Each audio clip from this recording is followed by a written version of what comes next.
Callum Wren was 15 years old when the front door closed behind him and did not open again. It happened on a gray Tuesday afternoon, the kind of day when the sky looked like it had forgotten how to be blue. The house he had been living in, his uncle's place on Birch Lane, stood quiet and ordinary from the outside. White siding, a sagging porch rail, a rusted pickup in the driveway. It looked like any other home in the small Midwestern town of Millbrook.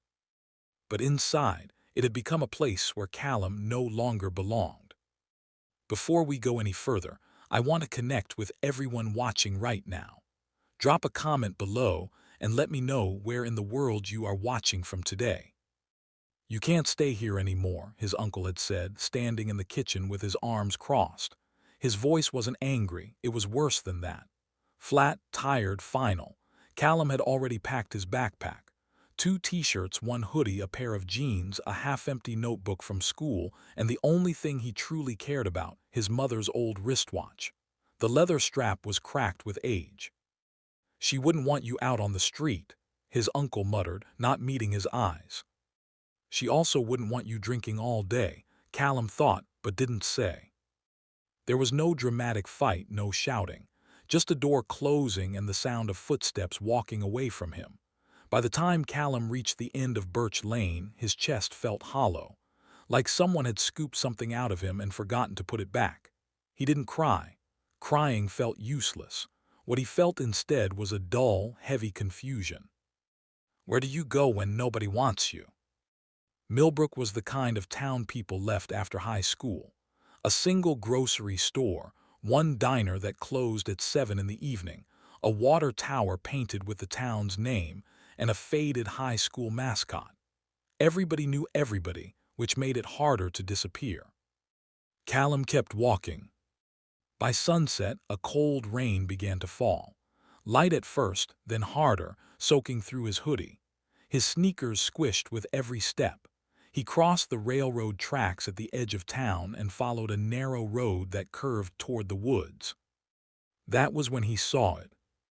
At the end of the road, half hidden behind overgrown weeds and tangled vines, stood an old wooden house. It leaned slightly to one side like it was tired of standing. The windows were dark. The porch steps were crooked. Thick clusters of pale mushrooms climbed up the walls and around the doorframe like something alive had claimed it. Most people in Millbrook knew the place. They called it the Mold House. Kids dared each other to touch the fence. Adults crossed the street to avoid it. Callum just stared. The rain ran down his face. The wind cut through his thin hoodie. He was exhausted, hungry, and had nowhere else to go. He walked up the broken path. The front door was swollen shut, but one of the side windows had a loose board. Callum pushed it carefully and slid inside. The smell hit him first. Damp wood and earth, like a basement that had been closed too long. His eyes adjusted slowly to the dim light. Dust floated in the air. Fungi grew along the walls in ghostly patches. The floorboards creaked under his weight, but the house didn't collapse. Callum stood still, listening. No rats, no voices, just the rain tapping on the roof. The living room was empty except for an overturned chair and a fireplace stuffed with old newspapers. The kitchen held a rusted sink and a cabinet hanging by one hinge. There were 2 small bedrooms down a narrow hallway. It wasn't safe, but it was shelter.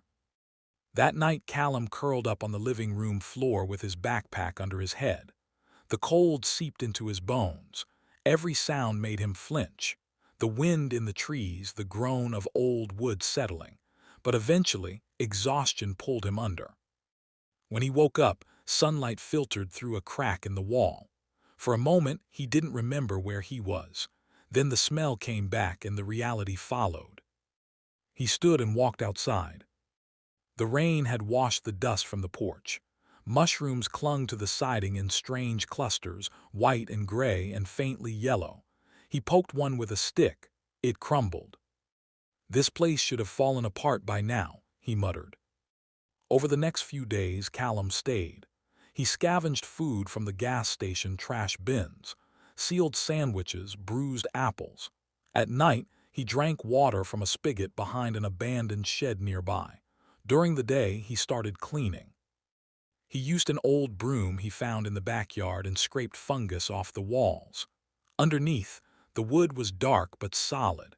He tore down vines from the windows to let light in. He stacked broken boards into a corner. It felt purposeful, like he was doing something that mattered. On the third day, a woman watched him from across the street. She was in her late 50s with gray-streaked hair tied in a bun and a cardigan that looked older than Callum. She stood on her porch holding a grocery bag, staring at the house. Finally, she crossed the street. "Excuse me," she said gently, "are you living here?" Callum froze. He expected yelling or threats. "Yes, ma'am," he said. She studied him. His thin face, the dirt on his hands, the nervous way he held his backpack strap. "My name's Pearl," she said. "You hungry?" He nodded before he could stop himself. She brought him a sandwich and a thermos of soup. He ate sitting on the porch steps while she watched with worried eyes. "You shouldn't be here alone," she said softly. "I don't have anywhere else." Her mouth tightened, but she didn't argue. Not everyone was kind. On the fifth day, a man with a stiff walk and a permanent frown stood in the road, arms crossed. "That house is condemned," Mr. Crane announced. "You can't stay there." "I'm not hurting anything," Callum said. "You're a minor. You don't belong in a biohazard." "I belong somewhere," Callum replied, voice shaking. Mr. Crane said he'd call the town office. He walked away muttering about health risks and lawsuits. That night Callum sat alone by the fireplace, clutching his mother's watch. "I'm still here," he whispered. As he scraped another patch of fungus off the wall in the bedroom, his knife hit something hollow. Thunk! He scraped harder and uncovered a loose wooden panel. Behind it was a small metal box. His heart began to race.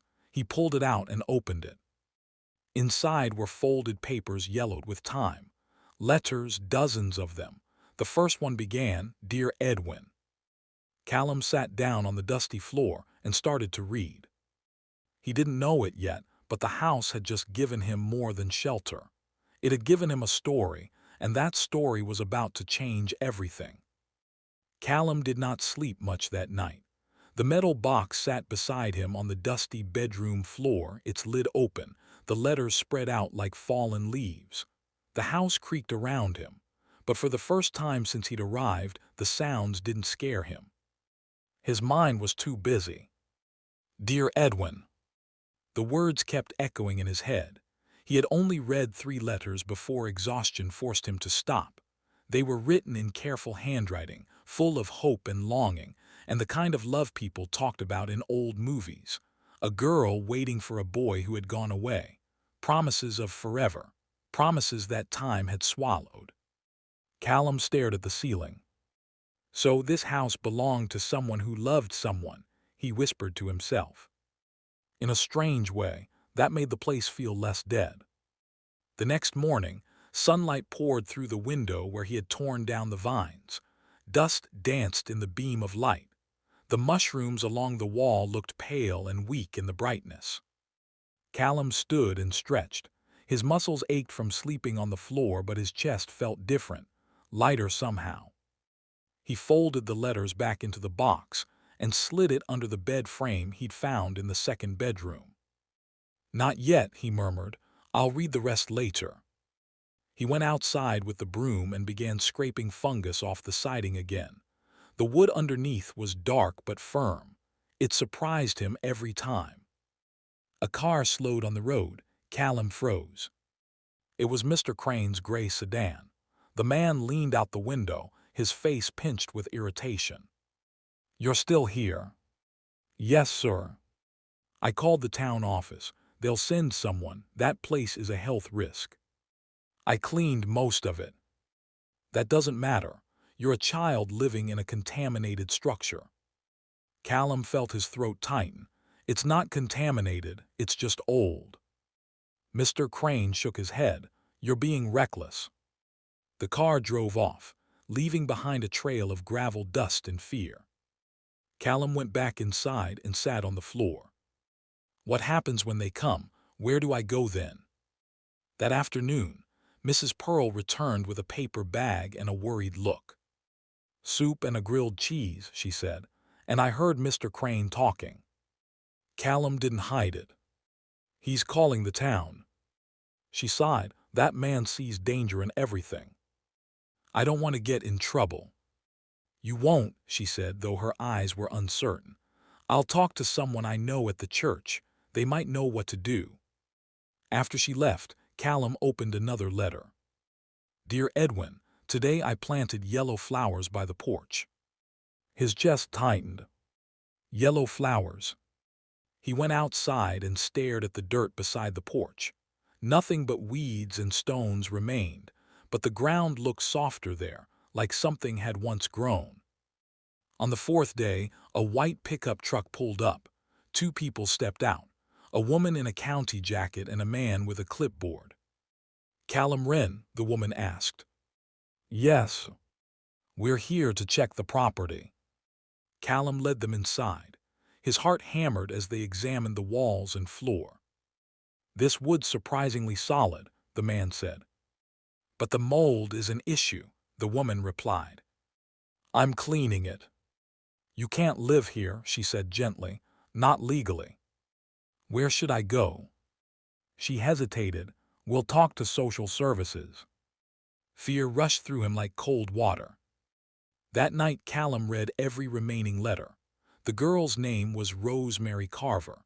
She wrote about waiting, about rumors that Edwin had moved on, about the house being sold.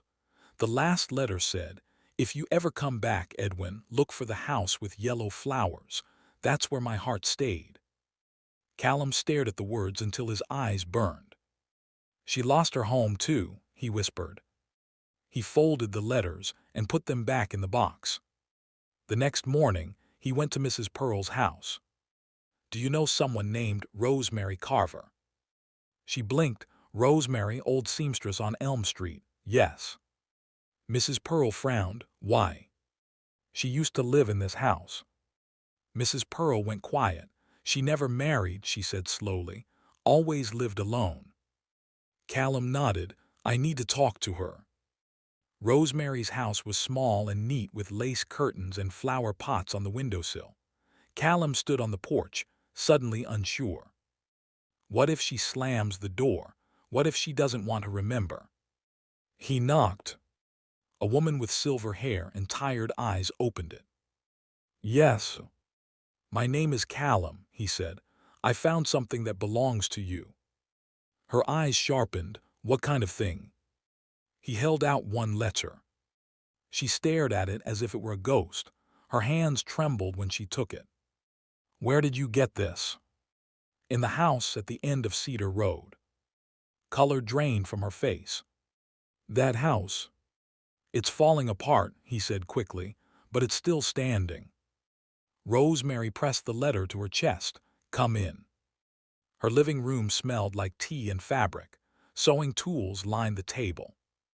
"They were mine," she said. "I thought I burned them. I found them in the wall." She sat down heavily. "Edwin was supposed to come back," she whispered. "He never did." "He did," Callum said. "He left letters, too." Her head snapped up. Callum showed her the metal box. She read in silence, tears sliding down her cheeks. "We missed each other," she said, "by years." They went to the house together the next day. Rosemary touched the wall where she had once leaned. "I wrote here," she murmured. But before they could sit, a car pulled up. Mr. Crane stepped out, followed by the county woman again. "Ma'am," the woman said to Rosemary, "we're concerned about a minor living here." "This house was mine," Rosemary said firmly, "and now I'm taking responsibility." Mr. Crane scoffed. "That place is unsafe." "It is loved," Rosemary said, "and love makes people careful." The woman studied them both. "We'll review ownership records." That night, Rosemary sat beside Callum on the porch. "Do you know what's strange?" she said softly. I waited 40 years for Edwin and I found you instead." Callum didn't know what to say. "I think," she continued, "this house isn't finished with its story." Callum looked at the dark windows. For the first time, he didn't feel like a trespasser. He felt chosen. And somewhere inside the walls, a truth was waiting to be uncovered. The house felt different once Rosemary came back with Callum. It no longer seemed like a place he had stolen for himself. It felt like something that had been waiting. Rosemary moved slowly through the rooms, her fingertips brushing the walls as if she were greeting old friends. Her eyes lingered on corners Callum had barely noticed. The crooked window frame in the kitchen, the shallow dent in the hallway wall, the fireplace bricks darkened by time. "I used to sit here and listen to the rain," she said, standing in the living room. "I thought if I waited long enough, Edwin would come back." Callum didn't know what to say. He watched her face tighten, then soften again. "I didn't think the house would still be standing," she added. "Not like this." "It's stronger than it looks," Callum said. "The mushrooms didn't ruin it." "They protected it," Rosemary smiled faintly. "Like memory," she murmured. "Ugly on the outside but stubborn underneath." They spent the morning cleaning together. Callum scraped fungus from the lower walls while Rosemary swept dust into neat piles. For the first time, he wasn't working just to survive. He was working to restore something that mattered to someone else. Around noon, Rosemary stopped suddenly in the living room. "Do you remember where you found the box?" she asked. "In the bedroom wall." She nodded slowly. "There was a loose floorboard here, too. I always wondered what was under it." She knelt and tapped a plank near the fireplace. It sounded hollow. Callum grabbed a pry bar he'd found in the shed. Together, they lifted the board. Underneath was a narrow cavity filled with dirt and debris and a small wooden bundle wrapped in cloth. Rosemary's breath caught. That wasn't there before. Callum unwrapped it carefully. Inside were more papers, thicker, older, and a photograph. A black and white picture of a young man standing in front of the house, smiling awkwardly at the camera. Rosemary pressed a hand to her mouth. "Edwin," her voice broke. Under the photo were folded letters in a different handwriting. Messier, heavier strokes. Callum read the first line aloud. "Rosemary, I came back, you weren't here." Rosemary sat down hard on the floor. "I never knew," she whispered. "I thought he forgot me." They read the rest together. Edwin had returned 2 years after he left. He had gone to the house and waited for weeks. When Rosemary didn't appear, he left the letters behind, hoping someone would give them to her.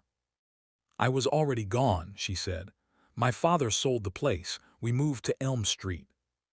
"So you missed each other," Callum said softly. "For decades," she replied. A car door slammed outside. Callum tensed. Mr. Crane stood at the gate again, arms folded. Behind him was the county woman. Rosemary rose and walked outside. "This house belongs to my family," she said firmly. "We're checking the records," the woman replied. "But a minor cannot live here alone." "He isn't alone," Rosemary said. "Not anymore." Mr. Crane scoffed. "Sentimental nonsense." Callum felt anger rise in his chest. "It's not nonsense, it's history." The woman hesitated. "We'll return tomorrow." That night, Callum sat on the porch with Rosemary. "You don't have to help me," he said. She looked at him. "You found my past. I won't abandon your present." They sat in silence as the sun went down. Callum felt something he hadn't felt since his mother died. Safe. Rosemary did not sleep that night. Callum knew because he heard her packing in the living room long after the house had gone quiet.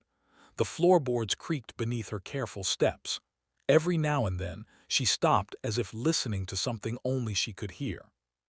By morning, her eyes were red but determined. "We need to find him," she said while pouring coffee into a chipped mug. "I waited my whole life without knowing. I won't wait another day now that I do." Callum nodded. We don't even know where to start. Rosemary picked up one of Edwin's old letters. We start with his name, Edwin Pierce. He worked at the mill before he left. That mill closed 20 years ago. Yes, but people remember. They walked into town together just after breakfast. The sidewalks were quiet, the stores barely awake. Rosemary stopped in front of the diner on Main Street. I used to meet him here after school, she said. Inside, the smell of bacon and coffee filled the air.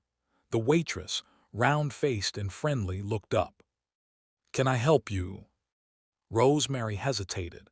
"Do you remember a man named Edwin Pierce?" The waitress frowned thoughtfully, tall, quiet. "Yes." "Moved away in the 70s. Rosemary's breath caught. "Yes. I think he went north, Ohio maybe, or Indiana.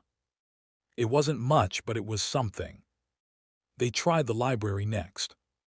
An elderly librarian helped them search old school yearbooks and town records. "He graduated in 75, the librarian said. Address listed, but no updates after 1980. Rosemary closed her eyes briefly. "He vanished." "People don't vanish," Callum said. "They just move." By afternoon, they were tired and hungry. Mrs. Pearl met them outside the library. "I heard you were looking for someone," she said. "My cousin runs a voter registry office in the next county. I can call her." That evening, they sat at Rosemary's kitchen table, waiting for the phone to ring. When it did, Rosemary answered with trembling hands. "He's alive," she whispered after hanging up. "He lives in a small town 2 states over." Callum felt his heart jump. "So you can see him?" Rosemary sank into a chair. "I don't know if I can." "Why not?" "What if he's married? What if he forgot me?" Callum thought of the letters buried under the floor. He didn't forget. The next morning, they wrote a letter together. Callum's handwriting was careful and uneven. "Dear Mr. Pierce, my name is Callum. I found some letters in an old house that belonged to Rosemary Carver. I think you should come see them." Rosemary added her own words. "Edwin, if this reaches you, I need to know. Please come back to the house with the yellow flowers." They mailed it at the post office. Now all they could do was wait. While they waited, trouble returned. Mr. Crane appeared again with papers in his hand. "The county says this property is in legal limbo," he announced. "You can't keep a runaway kid here." "He isn't a runaway," Rosemary snapped. "He was abandoned. That's not the same thing." "Legally it is." A county officer arrived that afternoon. He spoke gently but firmly. "Callum, we need to find you proper housing." Rosemary stepped between them.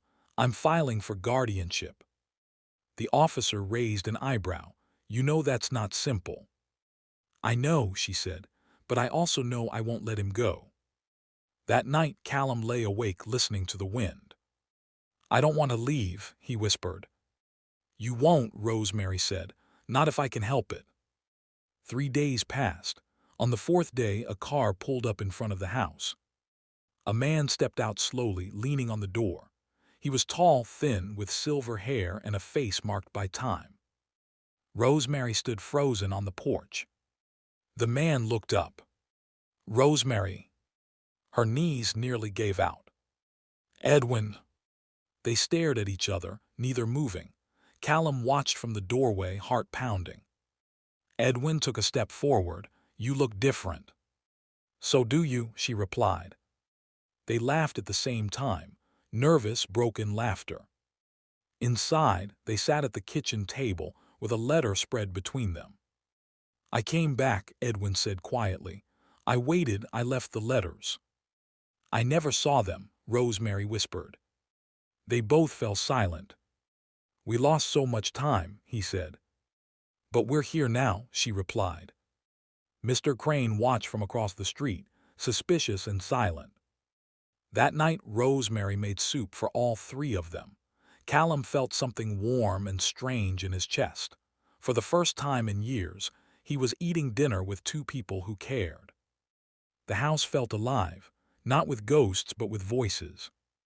And tomorrow, the town would have to decide what to do with them. The morning after Edwin arrived, the house woke up to tension. Callum felt it before anyone said a word. It was in the way Rosemary stood at the sink without touching the dishes, staring out the window. It was in the way Edwin kept adjusting the sleeves of his old jacket like he didn't know where to put his hands. Outside, a county sedan was parked across the street. "They didn't waste any time," Edwin muttered. A knock came at the door. Rosemary opened it to find the same county officer from before, accompanied by a woman with a clipboard and a thin smile. "Mrs. Carver," the woman said, "we need to talk about the boy." Callum stepped forward. "I'm right here." They sat at the kitchen table.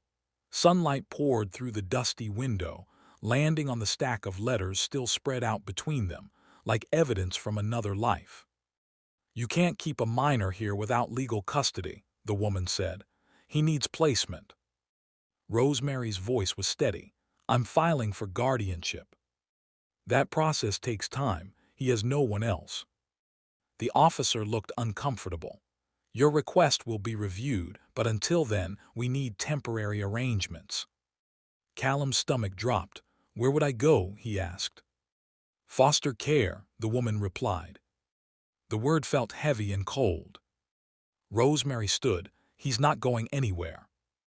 Edwin rose beside her. "He belongs here." The woman sighed. "This isn't personal, it's policy." An hour later, they left behind a notice of hearing. Callum sat on the porch steps, gripping his backpack strap like he might need it again. "I knew this would happen," he said quietly. Rosemary sat beside him. "So did I, that's why we'll fight it." "How?" "Together." Edwin leaned against the railing. "I spent 40 years letting things happen to me. I won't do that again." That afternoon, Mrs. Pearl came with news.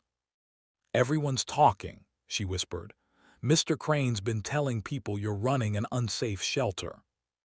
Rosemary clenched her jaw. "He wants us gone." Callum felt his chest tighten. "I don't want to be the reason you lose the house." Rosemary took his hands. "You are the reason I got it back." The days before the hearing passed in nervous fragments. Edwin repaired the porch rail. Rosemary organized the house, scrubbing floors that hadn't seen soap in decades.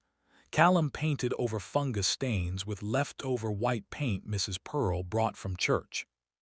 At night, they sat together, reading the old letters aloud. "Listen to this," Edwin said one evening, voice trembling.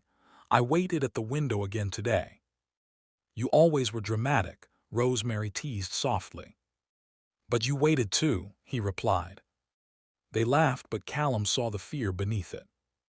On the morning of the hearing, the courthouse smelled like old paper and floor polish. Callum wore his cleanest shirt. Rosemary had pinned her hair back carefully. Edwin held a folder of documents he barely understood. Mr. Crane sat in the back row. The judge looked tired.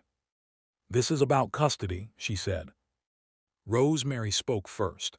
"I will take responsibility for Callum Wren. He has no family. He has a home with us." The county representative spoke next. "The property is still under review. The environment may not be safe." Edwin stood. "That house has stood for 60 years. It held our lives together even when we were apart." The judge raised an eyebrow. Callum was called forward. "Why do you want to stay there?" the judge asked. Callum swallowed. "Because it's the first place that didn't throw me away." Silence filled the room. Mrs. Pearl stood up. "He's safer there than anywhere else." Even Mr. Crane shifted uncomfortably. The judge closed her folder. "Temporary guardianship is granted. We will review permanent custody in 3 months." Rosemary's knees nearly buckled. Outside, Callum breathed deeply. "I get to stay." Edwin laughed shakily. "Looks like we're officially a family." But trouble wasn't finished. That night, someone spray painted "unsafe" on the fence. Callum stared at it in the morning light. "They still don't want us here."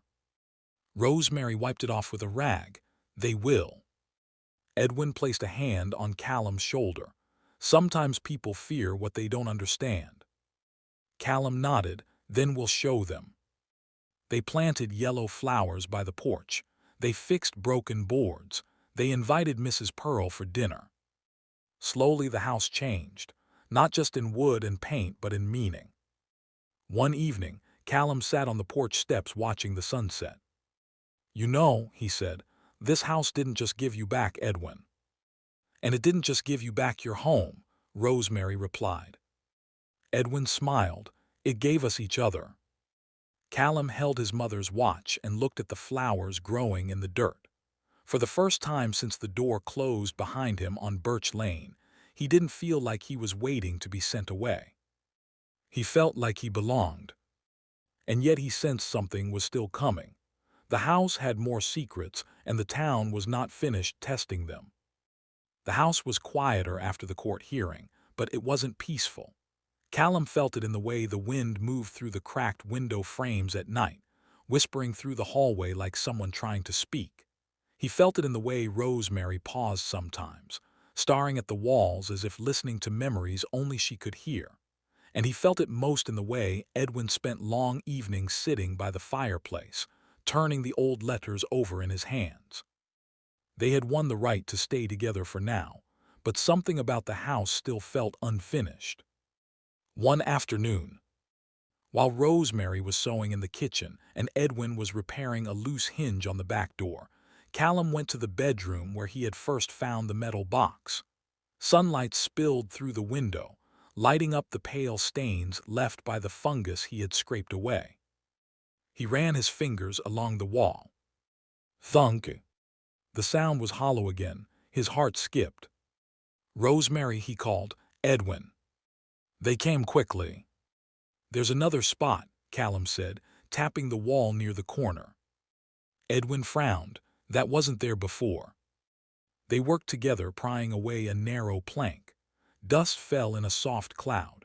Behind it was a shallow space between studs, and inside it, wrapped in oilcloth, was a thin leather-bound notebook.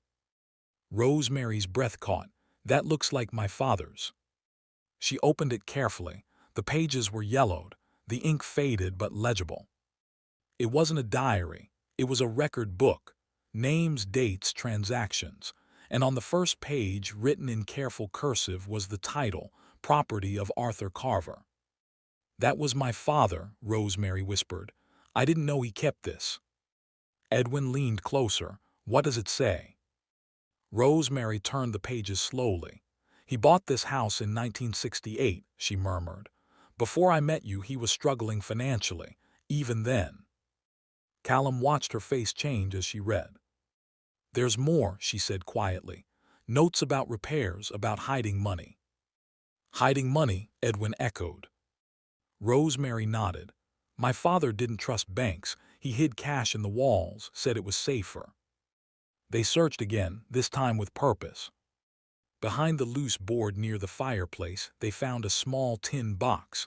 Inside it were old bills. Not much, but enough to matter. "It's like the house kept secrets," Callum said. Rosemary closed the notebook slowly. "It kept our lives inside it." The discovery didn't make them rich, but it changed something important. "It proves this house really was ours," Rosemary said. "Legally," Edwin looked thoughtful, "and maybe it helps with the guardianship case." They took the notebook to a lawyer Mrs. Pearl recommended. The lawyer adjusted his glasses. "This establishes long-term family ownership and residence history. That helps." "So Callum can stay?" Rosemary asked. "It strengthens your case," he said. "A lot." News traveled fast. By the next day, people in town were talking again, but differently this time. "They found something in that old place," someone whispered at the grocery store. Mrs. Pearl brought over a pie and a smile. "People are curious now, not angry." Even Mr. Crane's tone softened when he saw Edwin repainting the fence. "You fixing the place up?" he said gruffly. "We're trying," Edwin replied. One evening, Callum sat on the porch, watching the yellow flowers bloom. "Do you think the house knew?" he asked. Rosemary smiled. "Knew what?" "That it was waiting for us." Edwin chuckled softly. "You sound like a poet." "I just think," Callum continued, "if I hadn't been kicked out, I never would have found the letters." "And if I hadn't waited," Rosemary said, "I never would have met you again." "And if I hadn't come back," Edwin added, "I never would have found either of you." They sat in silence, the kind that felt full instead of empty. That night rain fell hard against the roof. Callum woke to the sound of dripping. Water pooled on the kitchen floor. The roof had finally given in. Edwin grabbed a bucket. Guess the house decided it's time. By morning, the leak had grown worse. Rosemary stared up at the ceiling. "We can't ignore this." Edwin rubbed his forehead. "Repairs will cost more than we have." Callum felt panic rise. "Are we going to lose it?" "No," Rosemary said firmly. "We didn't come this far to quit." Mrs. Pearl called her cousin again. By afternoon, a man in a pickup truck was inspecting the roof. "It's old," he said, "but it can be saved." Saved, the word felt important. While repairs were underway, Callum stayed with Mrs. Pearl for 2 nights. It was the first time he'd slept in a normal bed in weeks, but he missed the house. He missed the way the floor creaked when Edwin walked. He missed the smell of Rosemary's soup. He missed the sound of letters being folded. When he returned, the roof was patched and the house smelled of fresh wood. "It looks alive," Callum said. Edwin smiled. "So do you." Rosemary placed the leather notebook in a wooden box with the letters. "This belongs here," she said. That evening, Edwin stood in the doorway watching the sunset. "I don't want to lose this again," he said quietly. Rosemary stepped beside him. "We won't." Callum joined them. "I don't want to be sent away." "You won't," Rosemary said, resting a hand on his shoulder. "Not if I have anything to say about it." The house glowed softly in the fading light. It no longer looked abandoned. It looked chosen. But deep inside, Callum sensed the story wasn't finished yet. There was still one last test waiting for them. One that would decide if the house was truly theirs or if it had only been borrowed for a while. The final hearing came on a bright Monday morning. Sunlight poured through the courthouse windows, warm and steady, as if the day itself had chosen a side. Callum sat between Rosemary and Edwin on the wooden bench, his hands folded tightly in his lap. He wore the same clean shirt from the last hearing, but this time his shoulders were straighter. He wasn't just hopping anymore. He was believing. Across the room, the county representative organized her papers. Mr. Crane sat in the back row, quieter than usual. Mrs. Pearl slipped in beside him and gave Callum a small wink. The judge entered and adjusted her glasses. "We are here to determine permanent guardianship and residential status for Callum Wren," she said. Rosemary stood first. "Your Honor," she began, her voice steady but tender. "This boy came into my life through that house. He saved it from falling apart and it gave me back the man I lost. He has no one else, and I do." Edwin rose beside her. "We do," he corrected gently. "We want to give him what neither of us had when we were young, a place that doesn't disappear." The judge turned to Callum. "Why do you want to stay with them?" Callum swallowed. "Because when I slept on that floor, I thought I was invisible," he said. "But they saw me. And the house, it kept my story safe until I was ready to belong to it." The room was quiet. The county representative hesitated before speaking. "We acknowledge the home is now structurally safe and legally verified as Mrs. Carver's family property. There is no longer a health or ownership concern." The judge closed her folder. "Then I see no reason to separate a child from the only family he's chosen," she said. Rosemary's breath caught. "Permanent guardianship is granted." Callum felt it before he understood it. He was staying. Outside the courthouse, Rosemary hugged him so tightly he could barely breathe. "We did it," she whispered. Edwin wiped his eyes. "Looks like the house finally stopped testing us."